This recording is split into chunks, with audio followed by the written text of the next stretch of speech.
clap. Eric Clapton. That was not a great clap. Try that again. Better? You didn't have to do it again, though. It still would have been fine. It was more for my own pride. In fact, now you're pretty much indicating that the funny thing I said isn't going to make the show, so. Oh. Who edits this anyway? AI. Yeah, I was trying to talk him into. I was trying to talk him into that upstairs. I was like, dude, you should just let AI start running your pod, and then you just take your hands off. Sure, there's gonna be a lot more dirty stuff that slides through there, but it takes like a lot of work off your hands to not have to watch yourself back. I can't stand watching myself back. I'd rather the program do it for me because like I've watched hundreds of hours of myself trying to be funny, and it's fucking. I feel like if there's anything that has stopped me from like progressing with my joke writing, it's that I fucking hate going back and rewatching me on stage. Yeah, and that's something we all got to deal with, though. It's like now I know so many comedians get their own social media person because even doing my own is like as somebody who does social media, I don't want to do my own. I don't want to. You don't want to watch my own shit. Well, you feel like you're sales pitchy.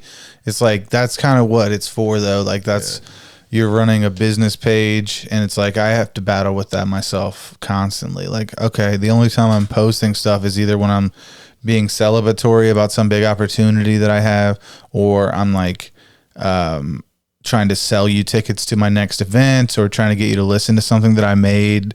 But it's free content, so it's like people who do like me will already gravitate towards it, and I have to remind myself, like, I mean, people are following me because they like to hear the stuff that I have to say, so why should I be scared? But there still is that, like, artist mentality where I'm like, but I'm an introvert, and I'm creative, and I don't want to talk to people. You gotta fucking, I'm trying to shut that shit down in my own heart, in my own mind, and be like, hey, bud, like, this is what you want to do for the rest of your life. I gotta fucking... You know what I mean? Like, I got to have discipline in that way. Take it on the chin. Take it on the chin and, like, fuck your ego. Take yourself out of it. So welcome, Johnny Woods, to the show. Good to have you on, buddy. Thanks for having me, boys. I always forget. I just, like, go straight to talk, and I forget that, like, we have a person that needs introduced. But I also, I as a producer, I love just letting the conversation flow. And then I also love just putting a pin in it with just, and joke. Hey, we're going to break down the fourth wall here. Yeah, this is a podcast, and thanks for having me, though. This is cool, boys. I appreciate the time you guys are going to take to sit down and talk to me today. I'm nobody important or anything, so I'm kind of curious as to if this is just like a free-flowing podcast. Do you guys have any questions for me? Because, like, I talked to my publicist, and he said that I should actually remain quiet for the majority of the episode. Is that going to be a problem? Was your publicist Joe Young? Yeah. Did I ask him to do my pod once? Joe Young, shout out Joe Young. Yeah. And he was like, what's a podcast? And I was like, all right, Joe, forget it. Well, he knows now. Yeah. No, we were looking at people to get on who we know, who we've worked with, who we've traveled with, who have been doing things in the community, for a little bit or for a long time or somewhere in between, and just people we want to either get to know more, or we want, the couple of people that enjoy the show to get to know more. So okay, that's cool. Yeah. So obviously we definitely just our friends. Just our friends, man. We just ask our friends. Yeah. The people we think are cool. I feel you. That's the same way I book my interviews. It's just like, yeah, who do I want to talk to for an hour? Yeah. It's like, I'd like to get to know this person. I like something that they do either on stage, or I see them working hard on social media, which is another thing. I think you and I kind of grazed over this earlier before we had the pod, was that like there are different levels of comedian and different ways to kind of become a comedian nowadays. Mm-hmm. And it's like some people are working hard on social. Some people, I see them at mics all the time. They're always writing new stuff. And it's like, those are the people I want to talk to, because, you can recognize early on in people's careers, sort of in this business especially, how far they're going to go based on how much work they're putting in or how active they are in their community. And so, yeah, I know what you mean. It's like, I just want to talk to cool people too. So, well, because I think, we said this with Matt saying there's so many cool, talented people here in town, in the comedy scene specifically, who are more than just funny.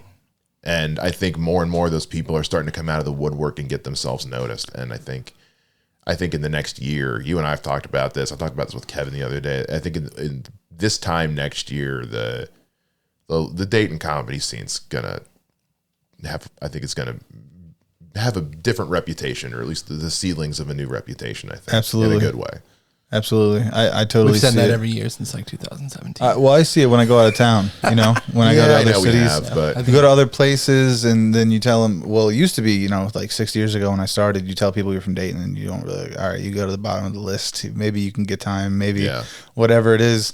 But it's like now, you know, you show up and people are like, I know a couple people from Dayton that are actually really funny, and like nine times out of 10, the word gets out. It doesn't take long for people to be like, oh wow, there's something boiling over in that scene, and I think we definitely have that now. Both young working comics, great comics who have been here for a long time that are good mentors and that are very positive and supportive of the local scene, and then also you have a bunch of younger open mic comics that are all like cooking right now because we have plenty of stage time, and there's also a lot of how do you say, a lot of other markets in driving range from Dayton. Yeah. So it's like we're kind of like a hub area, and everything's around us, and it's We said this when Kyle was here, you know, like you can get started in Dayton as a comedian and go just about anywhere because you're an hour from Columbus, you're an hour from Cincinnati, couple hours from Indy, couple hours from Cleveland, couple hours from Toledo, couple hours from Kentucky.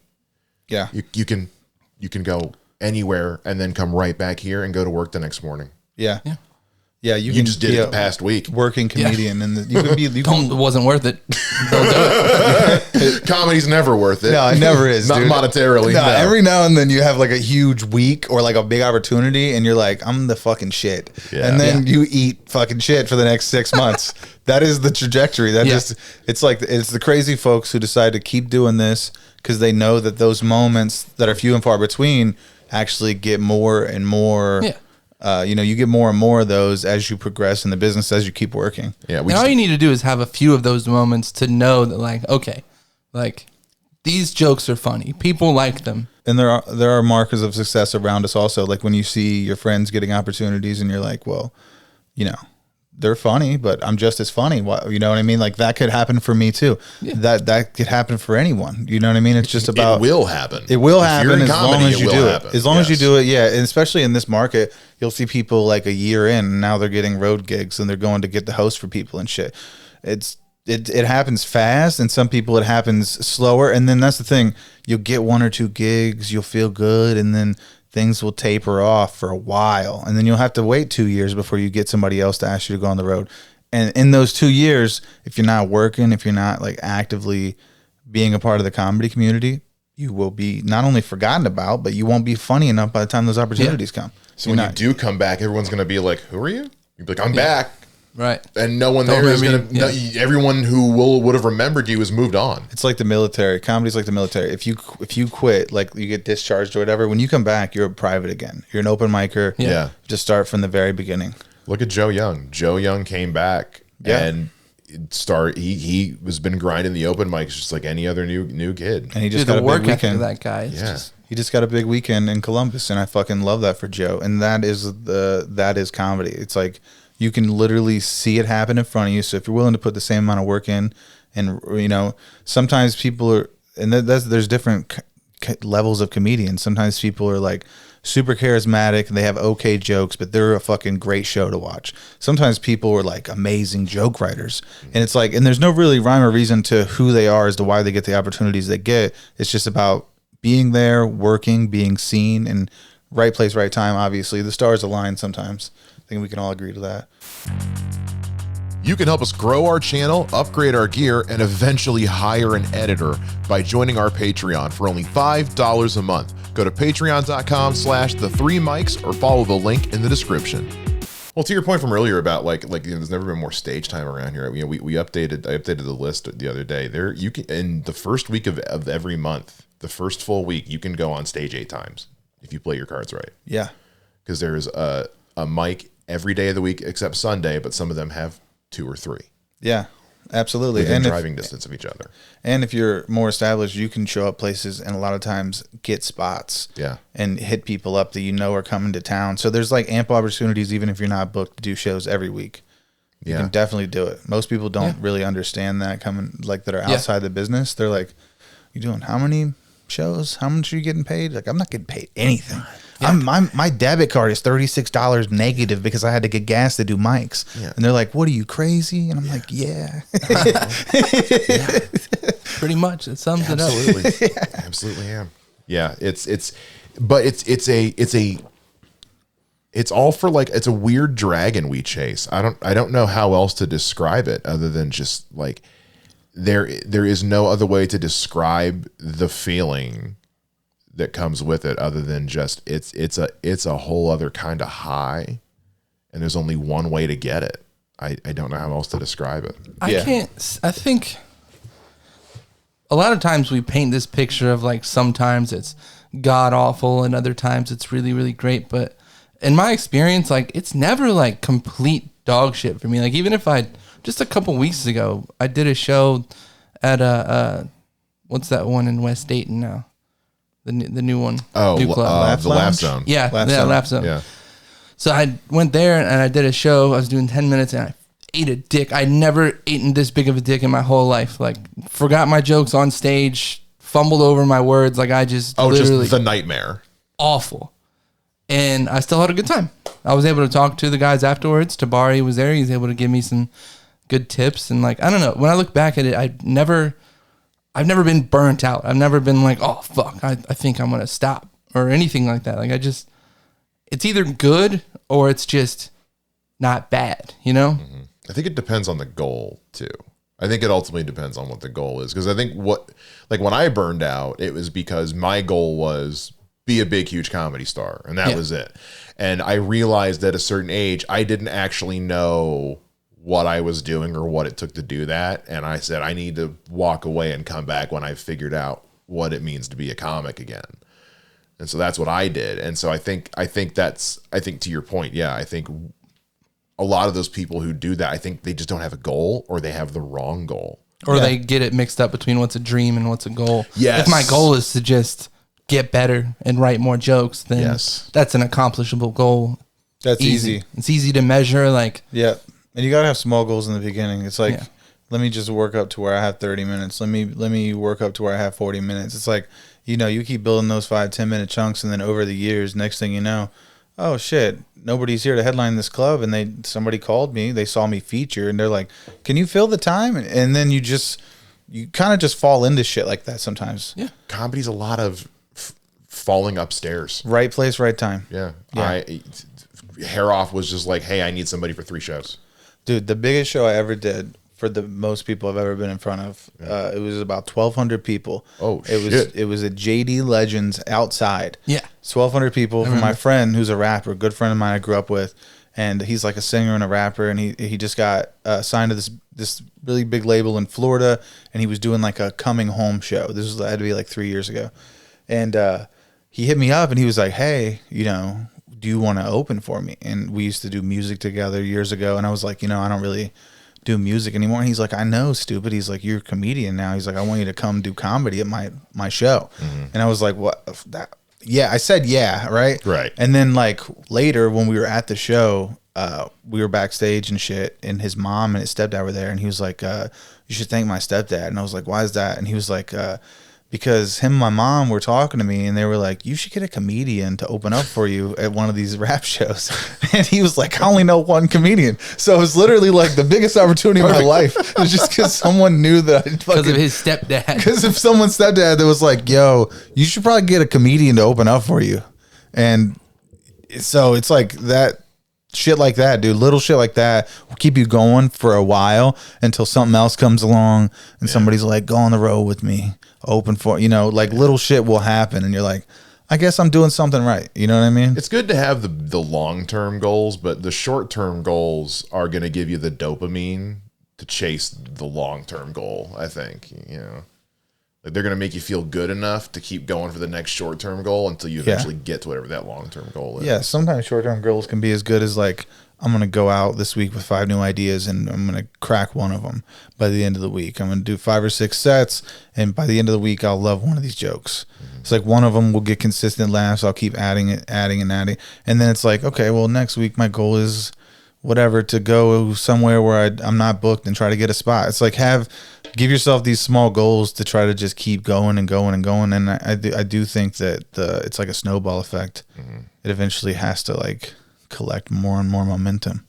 I've been challenging myself every time I go up, every show now, to do just not necessarily one new joke, but just something new, a new tag, a riff, a new riff, a new just something I cadence have, even. Yeah, a different delivery. Try it differently. Try something I haven't done on stage before, just to get out of my comfort zone for 5 seconds. Because I am the worst at getting too comfortable on stage. I get so stuck in my comfort zone and how I do my show that I can see that it comes through when I'm up there. Yeah, I'm sort of in the same place. Like I think I have like a really hot 15 or 20 minutes, and then I have like an old 15 or 20 minutes that I'm not like in love with. And so I've been recently just trying to rework everything. Like I haven't wrote anything new for like 2 or 3 weeks now. Like I'll write stuff on my phone, but I'm not really trying to form jokes. I'm really trying to like make my act like a whole act and like become the guy who I've been saying I am on stage for this long, like, so I'm really trying to like go back and be like, yeah, what works and what doesn't. And like, how can I put a modern twist on this joke from 5 years ago that's like still kind of works in my set, but how can I make it funnier? And like, so I can relate to you in the way that like, yeah, I think sometimes it's just about what can I do now to challenge my old self to be better? It's like getting, you know what I mean? Not necessarily getting booked on something or whatever. It might not be the goal every week. It could just be like, I have to be better as a comedian than I was before, and not trying to like compete with anybody else. Oh yeah, the competing's the worst. It's the worst because people are always going to pass you up no matter how good you are, how funny you are. You'll see people get things that you think you should have, and that's not the mindset. It should be like, congratulations, that's fucking awesome. I'm so happy for this person, and maybe someday that could happen for me. Jeff Leeson keeps booking this bitch named Vander to host for him.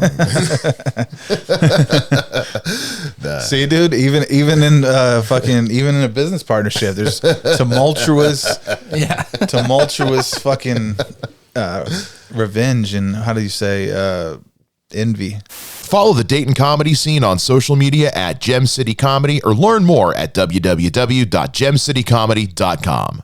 How was it, man? Because I haven't seen it. Was dope. Yeah. It was a really good time. Jeff's very funny, dude.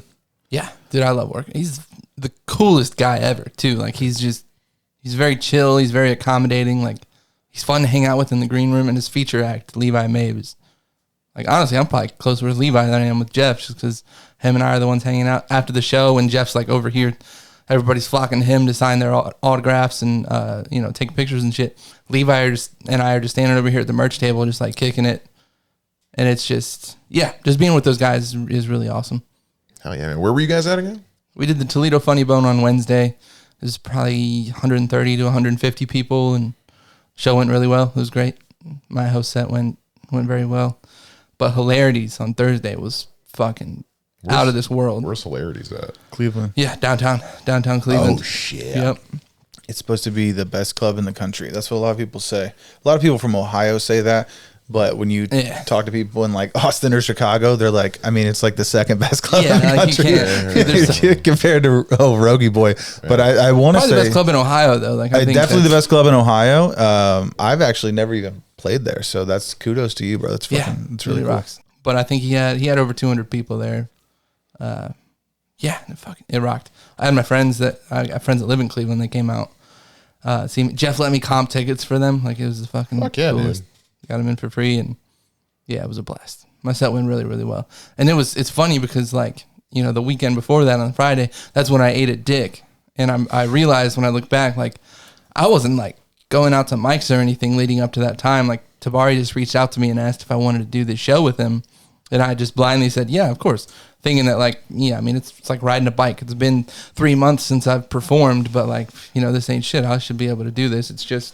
It's my set. And then I went up there and fucking forgot my jokes. Not that easy, is it? Yeah. Not like that at all. Yeah. It's not. So it's crazy to go from that. And as soon as that happened, I was like, oh shit, I got to prepare. These Wednesday and Thursday shows out of town are going to be like, if I fuck this up, I might never be asked to come back. And so yeah, I prepared, which craziest thing, man. When I prepare for something, right? It goes well. That's interesting. I know. That's what it's like. Now I'm like, cool. Okay, I got how long until these Wisconsin shows? Okay, I have that long to like. Yeah. All right. I know. That comfortable thing is not quite like riding a bike. Like when you're up there, every show is different, every crowd is different, every venue is different. So you don't really know what's coming at you. And it's like, I got to be comfortable with the mic in my hand, knowing that I can control the room. And then I can kind of go into my act, especially as a host, right? Because you have like 3 jobs. Yeah. As a host, you got to be a funny comedian. 100%. You got to get the crowd ready. But you got to do announcements. You got to get them warmed up before it even happens. You got to sell drinks. Go up in front of everybody, sell drinks potentially, say the specials. There's so much stuff you have to do as the host. So, I think 100% you got to... you got to be out there doing spots, man. I feel the same way. If I don't, look, this is the thing. I'm not gonna lie. I get lazy. Like, especially if I have a bunch of spots. Like I had, like the summer was crazy for me, dude. I had so much stuff. I feel like I did comedy every weekend for 3 months, and mostly paid stuff. And I was like, it was a fucking great summer. But then I feel like there's a few of us here in Dayton that picked up the slack because usually comedy slows down in the summer. Yeah. And so I feel like the people who kind of went on vacation because they were like, whatever, comedy's slow. Yeah. There was this kind of like, hey, we need to book comics for shit. There was so much stuff happening, dude. So there was a bunch of us that just suddenly were getting booked on shit because it was like everyone's fucking out of town. Yeah. Yeah, that too, but also just like getting stuff and going out of town. There's just like there was so much stuff I was getting. Well, you're doing that soon. I'm doing that soon. I'm about to go on tour this week with Layla and our homie from Austin, Ray Chenevy, and we're also taking young Nick Osmond with us. He's gonna do guest spots all weekend. Fuck yeah! It's gonna be a fucking what clubs you guys good go? Or time. like what? Is it like bar shows? So no, we'll be at. They're all like pretty big venues. So we'll be at the Virginia Beach Funny Bone, and then we'll be at Richmond Funny Bone. We'll be at Scandals Live, and then the Cozy Playhouse. I think is the 4th one. So 3 shows in Richmond, or 2 shows in Richmond, 1 in Virginia Beach, and 1 in Jackson, North Carolina. Pretty fun fucking weekend. I'm pretty excited about that. I get to feature all weekend. Well, the first one is actually. This is another reason I haven't been writing jokes, because I've been writing roast jokes for the last 3 weeks. So the first one I found out 3 weeks ago is a roast show. I thought we were just doing 4 gigs, and they were like, no, you're doing a roast battle the first night. So I was like, all right. So I got all these roast jokes I've been writing, and I haven't been working on my set at all. And that's been really good for me, though. I feel like stepping away from it and just like keeping everything like together and reorganizing it versus trying to add shit to it. I've been able to step away from my set and look at it like from a different perspective, because I haven't looked at it in 2 or 3 weeks. Yeah. I have one notebook that's just for like the longer sets. Yeah. And it's like I got like that one page at the front that's just like, here's every joke. And now for this show, how am I building the set for this show? Yeah. For each one. And then that way I can just go back to it. See, did I do this last time? Let me not do that again. You can just look back at what you did last time. And yeah. I think there's some grace, though, if you have stuff on your calendar to be like, okay, I'm gone 3 days this weekend. I'm going to be doing comedy, and I did comedy last weekend. I'm not doing spots. Yeah. I'm not doing nothing new. I'm doing that same 20. I'm trying to get 3 tags on that last half. I'm not fucking going out. And I do that. And, like I'm doing it this week. Like I'm going to go out tonight and do a spot, but then like tomorrow I'm chill because I'm leaving Wednesday to do 4 shows. So it's like, I'm not pressed to go out every single day when I have some stuff coming up, and I know I've had shows recently. So it's like there's a give and take to it. But yeah, if I'm not booked, dude, if I don't have anything for like a month, I'm going to go do a couple spots every week. Yeah. Just make sure that I'm staying hot. I'm either doing crowd work or trying to throw some new shit that I might not even keep, but just to go out. Yeah. No, I get that. You got it's a juggling game. Yeah. It's all about comedy is its own work-life balance. So hard, dude. I neglect my family so hard. Like, dude, honestly, my girlfriend was mad tonight. She was like, I thought you weren't doing anything this week because you're about to go out of town. And I was like, I know, but I'm doing a podcast. And then the Tisa, the lady who books Don't Tell, just had a new pop-up mic that's happening tonight. Oh, I saw that. Then she wrote in the comments, like, people who do my mics, get booked on Don't Tell. And I was like, I haven't been on one in like 6 months. It's been a while. I want to go get on one. So go do a set. And it's like, I mean. Do you have to message her? And I think it's show up, go up. And I think the sign up starts at 8. Mic is at 9. It's a late mic. It's in Yellow Springs. It's 30 minutes from here. So I'm going to go do that. What are you thinking? You I might guys go. should, you guys should I might go. I legit might go. Go to a spot, dude. There we go. You can just go up and do, even if you only have Type one 5. new one, but do a Type 5 and have a good set. Yeah, get out of there. I did one about this time last year at the Green. Yeah. It was a lot of fun at like a clothing store or something. Like, Oh, the Don't Tell. yeah. Oh, it was so Yeah, fun. she She put me gets on cool like 3 or places, 4 man. of them. Man, I met some really fucking cool comics. I worked with Derek Stroop on one of them, Ryan Niemiller, a couple other really like well-known people, and they were like super cool. And yeah, I like Don't Tell. I think Phil Pointer was on mine. I forget who all was on mine. Forget. Sorry, I totally train of thought right there for a second. No, it's all right. Yeah, it's all right. But that's the thing is, I think if she sees you out, she'll book you. And she goes to other cities too. Like she'll be in Cincy or Columbus or whatever, Dayton, and she'll just pop up at Mike's. And I usually will see, like, if she pops up at Mike's, somebody from that Mike is probably getting a spot. And so, she's out doing her job. So She's great. Where is I'll it at pull up. Yellow Springs? I don't know the name of the Let me pull it joint. up here. 2 hours later. I was like, you know what? It's Monday. People probably won't even be there. So I was like, but it's worth just driving out. It's like, I'm about to go on the road in a couple of days. I'm just going to work out my little opening act. You can help us grow our channel, upgrade our gear, and eventually hire an editor by joining our Patreon for only $5 a month. Go to patreon.com/the3mics or follow the link in the description. Pit stains. Yeah. Nice, dude. Nice. So I always like to ask people when we've been having them on is what got you into it? So Because I think the story that I think everyone's got a interesting story that goes into it in some way or another. yeah, so what got me into like doing mics in general, like at first, because I don't think until like the last couple of years, like when I started like actually getting some cooler opportunities, that I even thought this was like more than a hobby. Maybe I've been doing it for 6 years, but I only think for like the last 2 or 3 years, like something good will happen for me, or I'll see somebody getting a big opportunity, and I'm like, oh shit! I was like, you can go places and like sometimes make money and like meet people that you look up to. I was like, that's like a real thing. But for the first couple of years, I don't think I really took it that serious, but I did do mics and spots. And what got me into it was I did music for like many years. And so I was like at work and I was handing out mixtapes to people like, hey, this is like my new mixtape or whatever. And one of the people I worked with, his name was Nick Taylor. I don't know if you guys know Nick Taylor. You guys might know him. Maybe if I saw him. Yeah. So he was one of Man my bun? Man bun. At that time he did have a man bun. So Cut it off? He hasn't had a man bun for a while.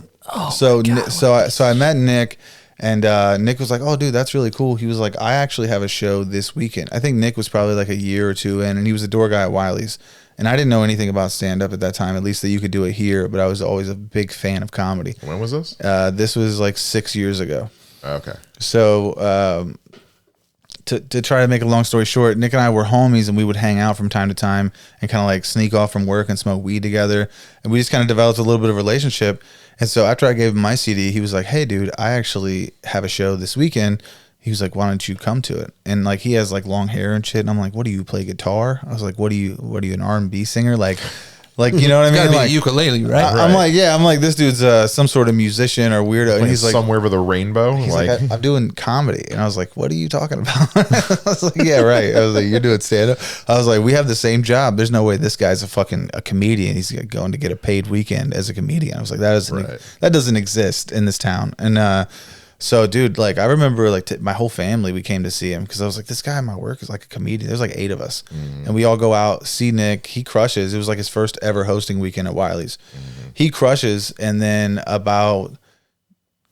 through like the series of going to like 3 bad shows in town, my girlfriend and I, we went to Funny Bone, and then we went to Wiley's again, and then somewhere else. And we just saw like a bunch of bad comedy, like back to back to back. And I was like, all these guys were getting paid to be here tonight.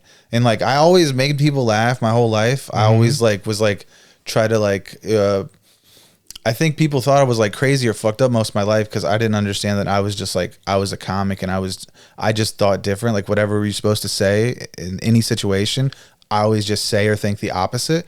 which is funny to me. But most people don't find that funny until you say I'm a comedian. And then once you say like, oh, duh, I mean, dude, obviously it's so fucking, I'm joking. So it's That's like a weird way of thinking. No, it was a joke. Oh, it's funny. Dude, it was some weird freedom that I found through like going and doing mics and like meeting the people around that like, oh, I can like say the thing that I'm thinking that I don't necessarily believe in, but I think is funny out loud into a microphone. And there's a potential that people might like it and I could get some feedback from it. So like, it was anyway. Here's a clip of Johnny saying the N-word. Yeah, for sure. Put that in post. But Jamie, pull that up. Damn it! You're the second person to do that. Joe did that last week. Say that specifically. So yeah, dude, I just started doing mics and I didn't tell Nick about it because I was kind of embarrassed that like, I don't know. I didn't even ask him how to do it or anything. I just remember I got on Wiley's website. And I signed up for a Sunday Comics. And that weekend, right before I did, so I went to Chicago, which this is going to sound so gay and fanboyish, but I went to see Joe Rogan in Chicago. Jesus. Went to see Joe Rogan in Chicago. My girlfriend and I and our friends Paul and Tammy, we drive out to Chicago, see Rogan at the Chicago Theater on the Saturday. And then Tony Hinchcliffe was opening for him, ironically. He was just a host at that point 6 years ago. And Santino was the feature. And it was like an amazing show. Jesus. Amazing show. And it got me big three. And it got me fired up, dude. It got me fired up. And the next night I bombed at Wiley's. But Karen Jaffe came up to me and she goes, hey, you know, I don't think any of your jokes were that great, but I think you have a good personality and some of your premises were very interesting. I thought she basically like gave me a pat on the back for trying comedy. Yeah. And I was like, okay, that's cool. And she was like, we have this competition coming up in about a month. It's called Fireworks. If you could bring people out, she was like, you can get in the competition. It's $20. And I was like, okay. So the second time I'm ever on stage was at a sold out show at Wiley's for 100 and whatever people. And I bombed there too. Bombed pretty bad. I was hoping this was going to be that awesome story. Like, fucking annihilated it. Found the groove. There's been so many times. There's been so many times where I was supposed to prove myself and I fucking bombed bad. Yeah. My very first guest set, Erica gave me. She vouched for me, and she told the guy I was great. I was one of the local up and coming guys. Fucking bombed bad, bombed horribly. Didn't give me another guest spot for like a year. I don't think I got another hosting weekend for like 2 years. Like, so it took that long for her to be like, all right, I guess somebody's got to do it. Everybody else is bottom of the barrel. Everybody else is out of town, dude. But yeah, so I bombed for a couple of years, dude, and I don't think that I really was that funny in the beginning. And then eventually I just started wanting to get better because I wanted to get more opportunities and travel and make this my job. And that's what I'm trying to do, man. And like this year has been a real blessing. Like this is the first year where I've only had to, and not had to, my girlfriend is fucking amazing and she takes care of me, but I only worked like part-time this year. And so, you know, for the last 6 years, I've been working full-time, doing a podcast, doing mics every night, trying to raise a family. And a lot of that trying to raise a family shit is me sleeping when I get home because I'm so exhausted from doing all these things. So go watch Bluey. Yeah, exactly. So it became a lot of that. And so I was like, look, let's like, if we can afford it, let me work like part-time this year and let me just really focus on like, if I have these weekends free, I'm going to go out, I'm going to do spots. I'm just going to show up to places. I'm going to email people. I'm going to do all these things. And lo and behold, I mean, I got so many big opportunities this year that I never would have had I been like working full time. So my goal is eventually to be like, have to make enough from comedy. Obviously that's everybody's goal, but it's like, right. I'm slowly starting to see the pieces fall into place where if I could just keep this same trajectory, hopefully I won't have to work eventually and I'll be able to just do this shit full time. That's kind of my goal. But yeah, that's a long story to tell you how I got started. No, we love the long stories. It's very drawn out. No, we ask. That's why we want them. That's what we're here for, man. Parallel that I've realized with everybody, because you're the fourth like local comic we've had on, and a parallel that I've noticed is that it always starts with you seeing shitty local comedy and thinking I can do that. Yep. 100%. That's my story too, 100%. I can do better than that. You know, that's what I thought. Yeah, and that's, I mean, it's that might true. sound cocky, but it's like, it does sound cocky, but it's ultimately true. But I didn't for a long time. Even like, you know, a couple weeks later or a month later when I started to do it, I was not better than those guys with hacky jokes still. Yeah. I wasn't as good. It took me like a few years to be like passable as a... So I'm a pretty honest guy. I want to be able to say that you were like one of the ones that I saw and thought to myself, I could do better than that, but you weren't. So thank you. That means a lot. I remember seeing you, and I still remember to this day. You're joking. He probably saw me and was like, "I can definitely do better than that." He's like, easy. Yeah. Your Dayton strong joke, like, oh yeah. As somebody like, I was still like super gung ho about recovery too, going to AA all the time and staying 100% like away from everything. No weed, no pills, no booze. So when I heard that joke, I was like, that's probably the funniest thing I've ever heard in my life. Dude, thank you. That means a lot. But ultimately, going to Barrel House, because Jason's been my best friend my whole life. So I was going there just to like play music and hang out with my buddy. I had no idea that doing comedy was so accessible and so, available for just regular old schmucks to get into it. And I fucking signed up for Barrel House one night. I was there to do music. He was like, there's comedy side here. There's only 3 people signed up. I signed up, told my joke about how nobody tried to fuck me in my 4 years in prison. And been telling that joke till this day. Yeah.